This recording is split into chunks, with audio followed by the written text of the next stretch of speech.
मागच्या आठवड्यामध्ये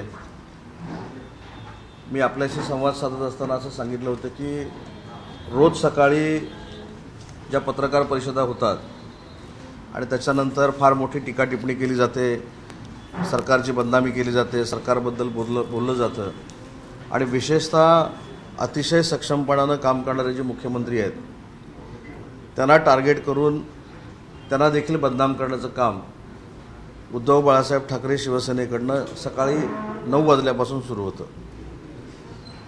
आणि मी मागच्या पत्रकार परिषदेमध्ये असं सांगितलं होतं की आता याला उत्तर द्यायची काय आवश्यकता आहे असं मला वाटत नाही, कारण लोकांच्या देखील आता अंगवळणी पडलेला आहे की सकाळी 9 वाजता जो टीव्ही सुरू होतो तो एकनाथ शिंदे, देवेंद्रजी, अजितदादा यांच्यावर टीका करूनच होतो. म्हणून आम्ही एक धोरणात्मक निर्णय घेतला की या टीकेला उत्तर देत बसण्यापेक्षा या वर्षभरामध्ये प्रत्येक विभागानं नक्की महाराष्ट्राच्या जनतेसाठी काय केलं आहे, महाराष्ट्राच्या जनतेच्या मनातली किती विकास कामं केलीत ही देखील जनतेपर्यंत आपल्यामार्फत पोचावी यासाठी आजपासून जो पहिला विभाग आहे तो माननीय मुख्यमंत्र्यांकडे असलेला परिवहन विभाग आहे. त्याच्यामध्ये एस टी महामंडळ येतं आणि एस टी महामंडळाची परिस्थिती आपल्याला गेले कित्येक वर्ष माहिती आहे. म्हणजे मी सांगण्यापेक्षा आपल्याला देखील माहिती आहे की एस टी महामंडळ म्हटलं की तोट्यात चालणारं एक महामंडळ आणि ते कधीही नफ्यामध्ये न येणारं असं महामंडळ अशी त्याची खासियत आहे. पण घरात न बसता त्याच्यातले 18 विभाग आता नफ्यामध्ये आलेले आहेत. आणि पुराव्यानिशी मी सांगतो, बीड जिल्हा हा क्रमांक 1 वर आहे, परभणी जिल्हा क्रमांक 2 वर आहे आणि जळगाव हा 3 नंबरला आहे. बीडमध्ये जवळजवळ 3.5 कोटी रुपयाचा नफा यावर्षी बीडला झालेला आहे, परभणीला 3 कोटी रुपयाचा झालेला आहे आणि जळगावला 2,90,00,000 झालेला आहे. आणि याच्यामध्ये नुसता एस टी महामंडळाचे 18 विभाग हे नफ्यामध्ये आलेले नाहीत, तर एस टी देखील आधुनिकतेकडे वळली पाहिजे म्हणून जवळजवळ 150 इलेक्ट्रिकल बसेस जिल्ह्यामध्ये, मिनी बसेस, म्हणजे त्याच्यामध्ये भौगोलिक परिस्थिती सातारा आणि रत्नागिरीची ही वेगळी असल्यामुळं तिथं 50-50 मिनी बसेस आणि सगळीकडे भाडेतत्वावर एस टी असेल किंवा नव्यानं एस टी असतील या घ्यायला एस टी महामंडळानं सुरुवात केली. म्हणजे नफ्यामध्ये आल्यानंतर फक्त नफा आम्हाला मिळतोय हे सांगून एस टी महामंडळ थांबलं नाही, तर नव्या देखील चांगल्या आधुनिक गाड्या या नागरिकांना मिळाव्यात यासाठी एस टी महामंडळाचा प्रामाणिकपणाचा प्रयत्न आहे. आणि ह्याच्यातनं सगळ्यात महत्त्वाची गोष्ट काय झाली तर एस टीच्या कर्मचाऱ्यांचा पगार एस टीच महामंडळ भागवण्यासाठी सक्षम झालं. म्हणजे जे एस टी महामंडळ हजारो कोटींच्या तोट्यामध्ये चाललं होतं ते पुन्हा एकदा ऊर्जावस्थेमध्ये आणून जी काय खऱ्या अर्थानं कर्मचाऱ्यांची, नागरिकांची मागणी होती की प्रायव्हेटायझेशनला थारा द्यायचा नाही, मला असं वाटतं की त्याच्या दृष्टीनं एकनाथ शिंदे साहेबांच्या नेतृत्वाखाली सरकारनं टाकलेले फार मोठं पाऊल आहे आणि त्याच्यामुळे एस टी महामंडळ हे आता हळूहळू नफ्यामध्ये यायला लागले. नुसतं नफ्यामध्ये येऊन हे थांबणार नाही, तर यासाठी कर्मचाऱ्यांच्या मागण्या ज्या होत्या त्या देखील मान्य करण्यामध्ये शिंदे फडणवीस पवार सरकारला यश आलं. 42% भत्ता असेल, त्याच्यानंतर 10,000 रुपयाचे 12,500 रुपये करणं असेल, या सगळ्या गोष्टीला न्याय माननीय एकनाथ शिंदे साहेबांनी दिला. आणि नुसतंच परिवहन विभाग नाही, दुसरं एक सांगताना मला आनंद होतोय की महाराष्ट्र राज्याचे मुख्यमंत्री हे ज्यावेळी MSRDCचे मंत्री होते त्यावेळी देखील 6 ते 7 हजार कोटीनं MSRDC हे लॉसमध्ये होतं.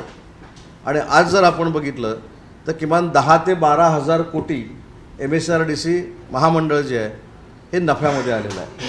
आणि सांगायचा मुद्दा हाच आहे की नुसती टीका टिप्पणी करण्यापेक्षा जे वाक्य एकनाथ शिंदे साहेबांनी सांगितलं होतं की आम्ही विकास करून महाराष्ट्राच्या जनतेला दाखवू, मला असं वाटतं की एस टी महामंडळ नफ्यात येणं आणि MSRDC 10,000 कोटीनं नफ्यात जाणं याला कार्यक्षमता म्हणतात, याला जनतेमध्ये उतरून केलेलं काम म्हणतात.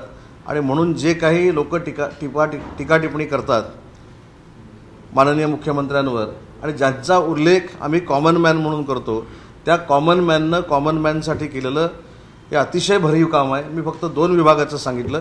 पुढच्या आठवड्यामध्ये मी उद्योग विभागानं पूर्ण या वर्षामध्ये काय केलं आहे, कुठचे प्रकल्प गेले, कुठचे प्रकल्प आले उद्योग विभागामध्ये नक्की काय चाललेलं आहे हे पुराव्यानिशी महाराष्ट्राच्या जनतेसमोर ठेवणार आहे.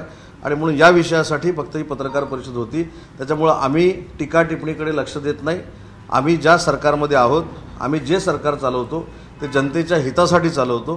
हे या दोन महामंडळांच्या नफ्यामध्ये येण्यानं महाराष्ट्राच्या जनतेला दिसलेलं आहे. दुसरीकडे तुम्ही म्हणताय की एसटी महामंडळ जे आहे ते नफ्यामध्ये आहे, मात्र एसटी मधल्या काही सुखसुविधा आहेत त्या अपुऱ्या आहेत. आज जवळपास एसटीचं जे ऑनलाईन तिकीट आहे किंवा ते तिकीट कंडक्टर त्याच्यामध्ये बिघाड झाल्यामुळे जवळपास तासन लोकांना वाट पाहावी लागते. त्या संदर्भात देखील काही काही मशीनवर चालणाऱ्या ज्या गोष्टी आहेत तिथं तांत्रिक अडचण येऊ शकते. आपण जगाच्या पाठीवर कुठेही गेलो तरी तांत्रिक अडचणीला पर्याय नाही आहे. ती काही मॅन्युअली तयार केलेली अडचण नाही. म्हणजे कुठची तरी बस चाललेली आहेत आणि त्याच्यामध्ये उद्धव बाळासाहेब ठाकरे पक्षाचे शिवसैनिक निघालेत म्हणून शिंदेसाहेबांनी फोन केला आणि मशीन बंद पाडलं म्हणून सांगितलं, त्याचं तिकीट काढू नको म्हणून सांगितलं, असं काही ते होत नाही.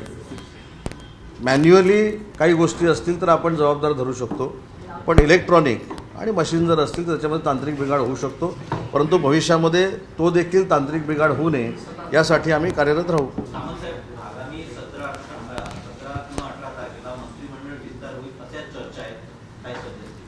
आपण एस टी महामंडळावर सध्या चर्चा करतोय. आपण डायरेक्ट एस टीतनं मंत्रिमंडळात गेलो. आता मंत्रिमंडळाचा विस्तार करणं हे मुख्यमंत्री आणि दोन्ही उपमुख्यमंत्र्यांच्या हातामध्ये आहे. ते योग्य वेळी कधी मंत्रिमंडळाचा विस्तार करणार आहेत ते जाहीर करतील. पण मला असं वाटतं लवकरात लवकर मंत्रिमंडळाचा विस्तार होईल.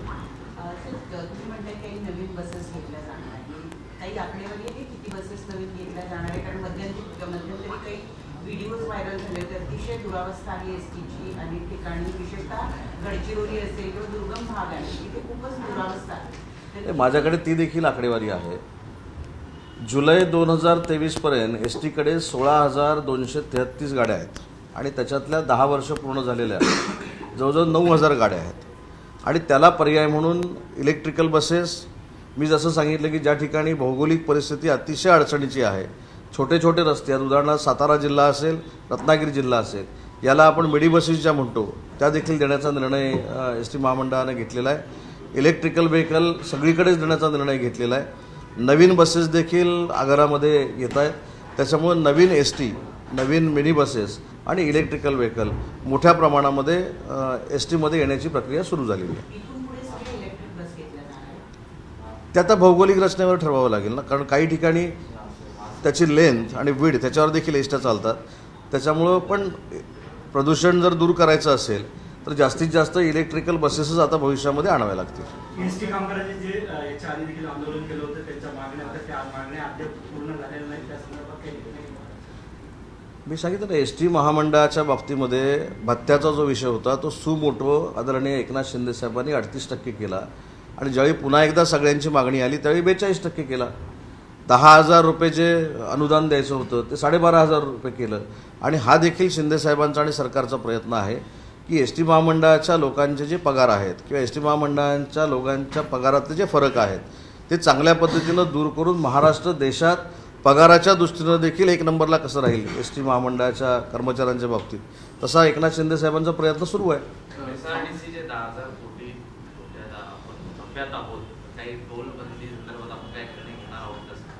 नाही, 10,000 कोटी नफा याचा अर्थ ताबडतोब टोलबंदी असा होत नाही. 10,000 कोटी नफा याचा अर्थ जे आपण मागे होतो ते चांगले चांगले प्रोजेक्ट आणून आपण आता जे प्रोजेक्ट चालू आहेत त्याची आकडेवारी जर आपण काढली तर ती 10,000 कोटी नफ्यानं जाते. लोकसभेच्या जागेच्या संदर्भात 22 आकडा आहे की समोर येतो, काय वस्तुस्थिती 22 जागांवर तुमचा दावा आहे? नाही, मला असं वाटतं ही अजून मिटिंगच झालेली नाही आणि सूत्रांकडनं ह्या सगळ्या माहिती आहे. 22, 28, 24 रत्नागिरी गेली, सिंधुदुर्ग आली, रायगड गेली, नगर आली, छत्रपती संभाजीनगर गेली, नागपूर आली. नाही तसं नाही, मी भावाचा विषय सांगत नाही, असं सगळीकडेच चाललेलं आहे. त्याच्यामुळे मी सुरुवातीपासून सांगतोय की मी जरी किती बोललो, मी जरी आज कॅबिनेट मंत्री असलो एकनाथ शिंदे साहेबांच्या मंत्रिमंडळामध्ये, मी शिवसेनेचा उपनेता जरी असलो तरी मी सांगून काय उपयोग नाही आहे. जोपर्यंत एकनाथजी शिंदे, देवेंद्रजी, अजितदादा हे एकत्र बसत नाहीत, त्यांच्यामध्ये जागा वाटप होत नाही आणि ते जागा वाटप जे करतील ते आम्हाला मान्य करावं लागेल. आम्ही त्यांना नेतृत्व मानतो. त्याच्यामुळे कुठेही अजून आकडा ठरला आहे असं मला वाटत नाही. एसटी बसला टोल मधून मुक्ती द्यावी किंवा एकंदरीत टोल माफी करावी कशी मागणीमध्ये आहे? टोल माफीच आहे. नाही आहे, नाही ना. एसटीला टोल मी तपासून बघतो. सर संजय राऊत असं म्हणतात की राहुल नार्वेकर हे लफंग्यांचे सरदार आहेत आणि राज्यात सध्या चोर आणि लफंग्यांचे सरदार आहेत. विधानसभेच्या अध्यक्षांना लफंगा म्हणणं मला असं वाटतं हे फार वाईट गोष्ट आहे. अशानं शिव्या घालून शाप देऊन तिथला काय निर्णय बदलेल असं मला वाटत नाही. तिथं आपला निर्णय काय आहे हा तिथं मांडला पाहिजे. आम्ही जसं काही न बोलता त्यांना ज्युडिशरी अथॉरिटी असल्यामुळं, न्यायिक बाब असल्यामुळं, सुनावणी चालू असल्यामुळं पत्रकार परिषदा घेऊन आम्ही काहीच बोलत नाही. परंतु काही लोक आपल्याकडं काहीच नसल्यामुळं, कागदपत्र नसल्यामुळं, नंबरच नसल्यामुळं, मेजॉरिटी नसल्यामुळं बाहेरनं पत्रकार परिषद घेऊन राहुलजी नार्वेकरांवर दबाव आणण्याचा प्रयत्न करत आहेत. पण मला खात्री आहे की विधानसभेचे अध्यक्ष हे विधितज्ञ आहेत. ते कोणावरही अन्याय करणार नाही त्याची पूर्ण खात्री आम्हाला सगळ्यांना आहे. ठाण्याचे खासदार राजन विचारे असं म्हणतात की दिघे साहेब कुणाच्या पाठीमागे आहेत हे येत्या निवडणुकीत कळेल. लवकर निवडणुका घ्या. ठाणे कुणाचा गड आहे ते तुम्हाला स्पष्ट होईल. आत्मविश्वास तुमच्याकडे. नाही, आत्मविश्वास नाही. त्यांनी सांगितलं ना कोणाचा गड आहे इलेक्शन नंतर फायनल होईल. तो नक्की शिंदेसाहेबांचा गड असणार आहे. पहिली गोष्ट अशी आहे की ज्या पद्धतीचं वातावरण पूर्ण महाराष्ट्रामध्ये आहे ते काय आहे आता ग्रामपंचायतीत कळेल ना. म्हणजे माझ्या आता रत्नागिरी जिल्ह्याचा जर विचार केला, मी आज सकाळीच माहिती घेतली बाबा काय झालं तर अनेक ठिकाणी बिनविरोध शिंदे गटाच्या म्हणजे शिवसेनेच्या सगळ्या ग्रामपंचायती निवडून आल्यात. तीच परिस्थिती रायगडमध्ये आहे, तीच परिस्थिती सिंधुदुर्गामध्ये आहे. शिवसेना, भाजप आणि राष्ट्रवादी काँग्रेस पक्ष अजितदादांचं हे जर एकत्र केलं तर ग्रामपंचायतीच्या देखील 2/3 ग्रामपंचायती ह्या आमच्या महायुतीकडे आलेल्या असतील. ते पहिलं त्यांनी बघावं आणि मग खासदारकीवर बोलावं. दसरा मेळावा संदर्भात काय नवीन स्ट्रॅटेजी आहे, कुठे होणार आहे, कसा होणार आहे? खरं तर या दसरा मेळाव्यामध्ये तुमची संपूर्ण बेस्ट असणार आहे ती मुख्य स्टार प्रचारक प्रवक्त्यांवर असतील, जसे की गुलाबराव पाटील असतील, इतर आणखी नसतील. तुमच्या तोफा कोण कोण असेल, तुम्ही कसं उत्तर देणार? नाही, खरं तर विकास कामं एवढी केलेली आहेत की तोफांची आवश्यकताच नाही. ज्यांना विकास कामाशी काही पडलेलं नाही, ज्यांनी विकास कामं केली नाहीत त्यांची तोफ सकाळी 9 वाजता कशी सुरू होते तुम्ही बघितलेली आहे. अशा तोफांची काय आम्हाला आवश्यकता नाही. एकनाथ शिंदे साहेबांनी मी साधं उदाहरण दिलं आता एस टी महामंडळाचं आणि MSRDCचं अतिशय चांगल्या पद्धतीनं शेतकऱ्यांसाठी काम केलेलं आहे. आणि यावेळेचा जो सभा राहणार आहे दसरा मेळाव्याची ही शिवसैनिकांची असेलच, परंतु सरकारला आशीर्वाद देण्यासाठी जनता देखील त्या ठिकाणी येईल अशा पद्धतीचं चित्र निर्माण झालेलं आहे. आणि थोडंफार आपल्याला देखील विनंती आहे की शिवाजी पार्कवर नक्की त्या क्रिकेटची पिचेस सोडून किती खुर्च्या लागतात, आमची सभा आहे तिथे किती खुर्च्या लागतात, BKCला किती खुर्च्या लागतात, ह्याची कधीतरी आकडेवारी आपल्यामार्फत जनतेला दिसली पाहिजे. महाराष्ट्रातले जे मंडप डेकोरेटर्स आहेत त्यांच्याशी माझा अतिशय चांगला संपर्क आहे. त्याच्यामुळं शिवाजी पार्कपासून BKCपर्यंत किती खुर्च्या लागतात आणि कोणाची भव्य सभा होते आणि कोणाची भव्य सभा होत नाही हे खरं तर मंडपवाले सांगू शकतात. तर माझी आपल्याला विनंती आहे की हा दसरा मेळावा झाल्यानंतर एक दोन्ही मंडपवाल्यांची प्रेस कॉन्फरन्स घ्यावी. त्याचबरोबर या सगळ्या जो कार्यकारिणीचा विस्तार झाला, अनेक आता नेत्यांची नाराजी आहे, खास करून ग्रामीण भागातल्या आणि विधान परिषदेवरच्या त्या आमदारांची नाराजी आता हळूहळू स्पष्ट जाणवायला लागलेली आहे. त्याचे काही दुष्परिणाम ठाकरेंना होतील आणि काही चांगले परिणाम आपल्याला होतील. चांगले परिणाम आम्हाला होतील, पण त्यांच्यावर वाईट परिणाम होतील हे सांगण्याचा मला अधिकार नाही, कारण त्यांनी ती कार्यकारिणी जाहीर केलेली आहे. पण जे शिंदेसाहेब गेल्या 15 महिन्यापासून सांगताय की कशा पद्धतीनं आपल्यातच सगळं ठेवलं जातं हे मूर्तिमंत उदाहरण म्हणजे कार्यकारिणीचं आहे. कार्यकारिणीमध्ये म्हणजे आम्ही जो राजकीय अभ्यास करतो त्याच्यामध्ये आम्हाला अशी अभिप्रेत होतं की ज्यांनी आम्ही उठाव केल्यानंतर ॲग्रेसिव्हपणानं, पुरुषांनी नाही पण ज्या महिलांनी आम्हाला ॲग्रेसिव्हपणानं नामोहरम करण्याचा प्रयत्न केला, आमच्यावर ट्विटरद्वारे काही लोकांनी शाब्दिक हल्ले केले, अनेक महिलांनी तर माझ्या माहितीप्रमाणे मार देखील खाल्लेला आहे, अनेक महिला त्याच्यामधल्या आजारी देखील आहेत. अशा ग्रास रूटवर काम करणाऱ्या महिलांना जर पदं दिली असती किंवा पुरुषांना जर पदं दिली असती तर मला असं वाटतं की ती कार्यकारिणी सर्वसामान्यांची आहे असं लोकांना पटलं असतं. परंतु तो त्यांचा पक्षाचा अंतर्गत मामला आहे. पण एक मात्र नक्की आहे, काल कार्यकारिणी जाहीर झाल्यापासून जे शिंदेसाहेबांच्या संपर्कात आहेत ते फार मोठ्या संख्येनं आहेत. आणि याचे परिणाम तुम्हाला काही दिवसामध्ये दिसतील. जरांगे पाटलांनी मागणी केलेली आहे की मुख्यमंत्र्यांनी आणि पंतप्रधानांनी चर्चा करून याचा प्रश्न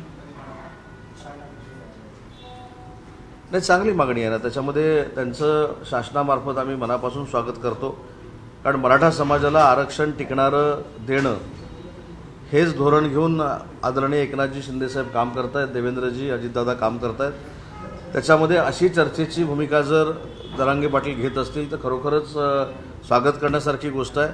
पण एक मात्र नक्की आहे की मराठा आरक्षण हे न्यायालयामध्ये टिकलं पाहिजे, अशा पद्धतीनं आरक्षण देऊ आणि ओबीसी आरक्षणाच्या बाबतीमध्ये कुठेही त्यांचे न्याय हक्क हिरावून आम्ही घेणार नाहीत, अशा पद्धतीचं आरक्षण त्यांचं टिकवू ही सरकारची भूमिका आहे. निवडणुकांच्या पार्श्वभूमीवरती पंतप्रधान नरेंद्र मोदी महाराष्ट्र दौऱ्यावर येणार आहेत आणि त्याच दरम्यान महाराष्ट्रात निर्यातनाचा धडाका लावणार असल्याचं देखील कळत आहे. कधी नेमकं हा धडाका महाराष्ट्रामध्ये निवडणुका असल्यामुळं नरेंद्रजी मोदी येतात अशातला भाग नाही. अनेक वेळा पंतप्रधान म्हणून ते महाराष्ट्रामध्ये आलेले आहेत. गृहमंत्री अमित शहा देखील आलेले आहेत. जे काही लोक टीका करतात की केंद्र सरकारचं महाराष्ट्राकडे लक्ष नाही, महाराष्ट्राला निधी देत नाहीत, याला दिलेलं हे उत्तर आहे. जर आपण सन्मानानं एखादी गोष्ट आपल्या राज्यासाठी करण्याचा केंद्र शासनाकडे प्रयत्न केला तर ती होऊ शकते, हे एकनाथ शिंदे साहेबांनी आणि या सरकारनं करून दाखवलेलं आहे. दुसरीकडे पाहिल्यानंतर राज शेट्टी असं म्हणतात की मुख्यमंत्र्यांचे आजचं सूत्र जे आहे ते अजित पवार यांच्या हाती द्या, कारण कारखानदाराचे कैवारी अजित पवार आहे. आता त्यांचं वैयक्तिक मत असेल ना. सर लगातार देख रहे हैं कि जिस तरीके से मीरा बोरवणकर की किताब आई है अजित पवार एक प्रश्न जरा मराठीत विचारून घेऊ. सर, मीरा बोरवणकर यांच्या पत्रामध्ये नीलम गोरे आणि मिलिंद नार्वेकर यांच्यावर सुद्धा आरोप करण्यात आले की मुंबईमध्ये मात्र पुण्यामध्ये जी दंगल झाली ती दंगल पेटवण्यामध्ये या दोघांचा हात होता. आता नीलम गोरे तुमच्याकडे आहे. मी सांगू का, मला असं वाटतं की ज्यावेळी मोठ्या पदावर आपण काम करत असतो त्यावेळी असे अनेक अधिकार आपल्याला असतात की ते आपण अधिकारवाणीनं त्यांच्या वरिष्ठांना ते सांगू शकत असतात. एखादी दंगल जर माझ्यामुळं होणार असेल, साहेबांमुळं होणार असेल आणि ते इनपुट्स जर असतील अधिकाऱ्यांना, तर ती दंगल घडण्यापर्यंत कशाला थांबलं पाहिजे अधिकाऱ्यांनी? आपल्या वरिष्ठांना सांगितलं पाहिजे की असे असे ह्याच्यामध्ये आहेत, असे असे इन्व्हॉल्व दिसत आहेत, त्याचवेळी त्यांच्यावर कारवाई केली पाहिजे, मध्ये कुठच्याही पक्षातले असतील. परंतु नोकरीतनं बाहेर आल्यानंतर टार्गेट धरून काही लोकांना जर आपण बदनाम करणार असू तर त्याला काय अर्थ नाही. सर, एक शेवटचा प्रश्न आहे. याच प्रश्नाचं अनुसंधान आहे. तुम्हाला वाटतं की मीरा बोरवणकरांची पॉलिटिकल मुवमेंट पुढच्या काळात दिसून येते, त्यासाठी त्या सगळ्या घडामोडी करताना दिसत आहे की काही विशिष्ट लोकांना टार्गेट केलं जाते? नाही, मी असं म्हणणार नाही.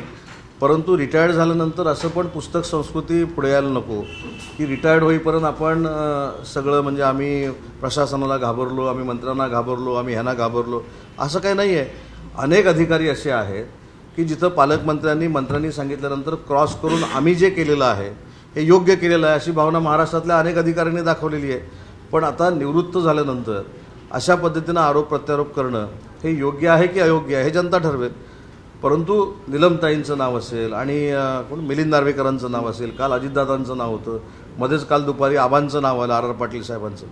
मला असं वाटतं की ह्याचा बघा ना तुम्ही, त्या सगळ्या पुस्तकामध्ये, मी काय पुस्तक वाचलेलं नाही, पण त्यांनी त्यांच्या कारकिर्दीमध्ये केलेलं काम किती आहे ह्याच्यापेक्षा पॉलिटिकल लिखाण किती आहे ह्याच्यावरच चर्चा जास्त होते. सर, दुसरीकडे पंतप्रधानांनी एक खंत व्यक्त केलेली आहे की गेल्या 40 वर्षात जे काही नवीन येतं ते माझ्याच डोक्यावर दिलं जातं असं ते म्हणत आहेत. म्हणजे काय समजायचं आहे? तर मला विचारावं लागेल ना त्यांना. कुठलीही नवीन गोष्ट घडामोड झाली की ती माझ्यावर पहिली सोपवली जाते पक्षाकडनं. तर याकडे कसं पाहता? कुठे चंद्रकांतला नाराज आहेत का? नाही, मी याच्याकडे असं जर ते म्हणत असतील की एखादी नवीन गोष्ट करायची असेल तर ती माझ्याकडे येते, तर मला असं वाटतं की त्यांची सिनियरिटी आहे, त्यांनी प्रदेशाध्यक्ष म्हणून काम केलेलं आहे, त्यांना तो पक्ष माहिती आहे, जनसंघापासून ते काम करत आहेत आणि म्हणून नवीन जबाबदारी त्यांच्यावर टाकत असतील तर मला असं वाटतं की त्यांचा तो मोठेपणा असावा. पण त्यांच्या पक्षामध्ये मी बोलणं योग्य नाही.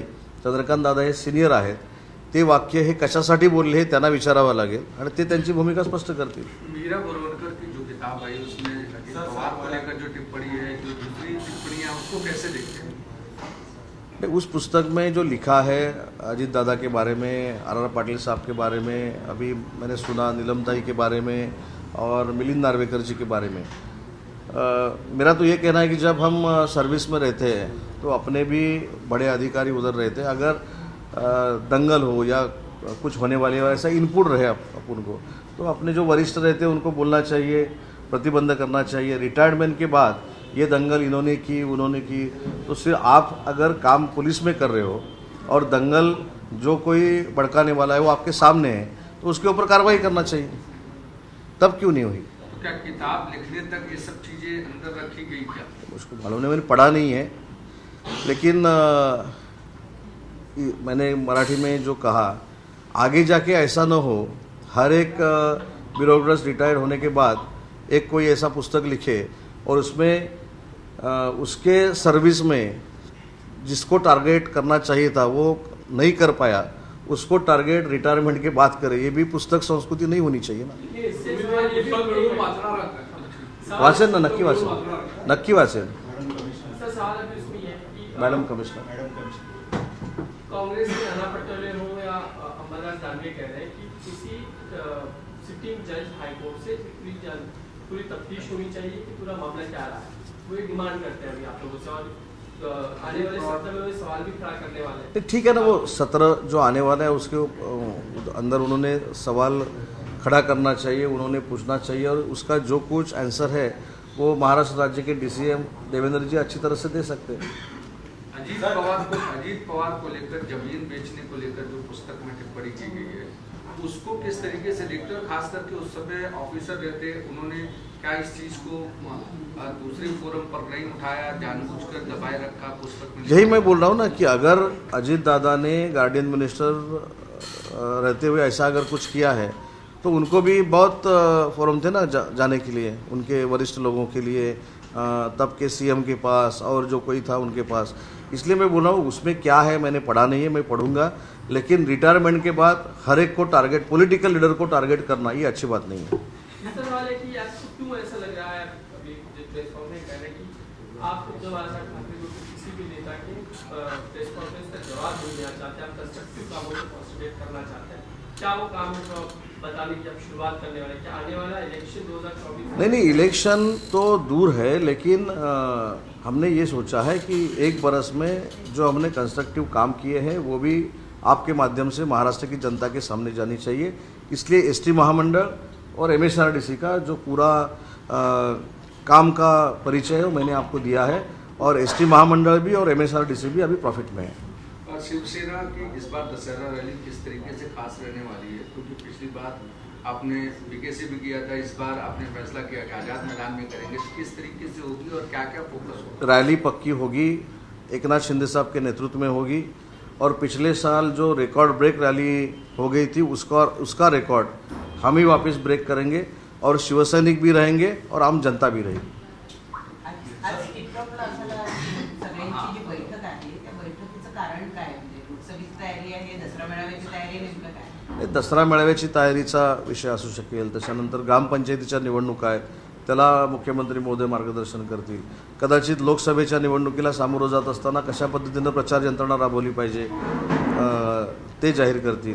पण मला असं वाटतं की आपल्या मनामध्ये जे आहे की कुठचे मतदारसंघ ते जाहीर करतील, असं काय आजच्या मीटिंगमध्ये होणार नाही। एक सवाल ये कि सुप्रीम कोर्ट ने थोड़ी देर पहले जो समलिंगी विवाह को लेकर याचिका की, उस पर सुनवाई करते हुए केंद्र सरकार के पास भेज दिया, उस विवाह को मान्यता नहीं मिली। आपके पास भी एक डिपार्टमेंट है जिस पर काम करता है, जिससे पहले ही मीटिंग मिली थी, कई डिमांड्स है, लगता है कि आप भी उस चीज़ को एड्रेस कर पा रहे हैं, खासकर ये जो जजमेंट आया उस पर? नहीं, ये तो जजमेंट आया है उसके ऊपर पूरी तरह से स्टडी करना पड़ेगा, क्योंकि ये बहुत सेंसिटिव सब्जेक्ट है, इसके ऊपर स्टडी करके ही बोलना अच्छी बात है। सर, मनोज जरांगे पाटील यांचे समर्थक आहेत किशोर चव्हाण यांनी एक मोठं वक्तव्य केलं, ते म्हणाले की कुणबी प्रमाणपत्राची मागणी जरांगेंची नव्हतीच, ही मागणी आमच्यावर लादण्यात आली। असं कोण म्हणाला? किशोर चव्हाण जे जरांगे समर्थक। नाही, मला आता जरांगेंचे समर्थक किती होते त्या उपोषणामध्ये त्यांच्या नावासकट आमच्याकडे यादी नाही आहे, परंतु सकल मराठा समाजाला आरक्षण देणं आणि ते टिकणारं आरक्षण देणं ही शिंदे फडणवीस पवार सरकारची प्रायोरिटी है, और आम्ही देऊन दाखवू। राहुल नार्वे को जिस पे संजय राउत आज टीका टिप्पणी करते हैं, उसको क्या कहते हैं? मुझको तो ऐसा लगता है कि जुडिशरी अथॉरिटी पे टीका टिप्पणी करना ये अच्छी बात नहीं है। और बाहर रह के दबाव लाके रिजल्ट अपने जैसा लगाना चाहिए, इसके लिए अगर ये चालू है वो भी अच्छी बात नहीं है। Thank you. विकासाचा ध्यास म्हणजे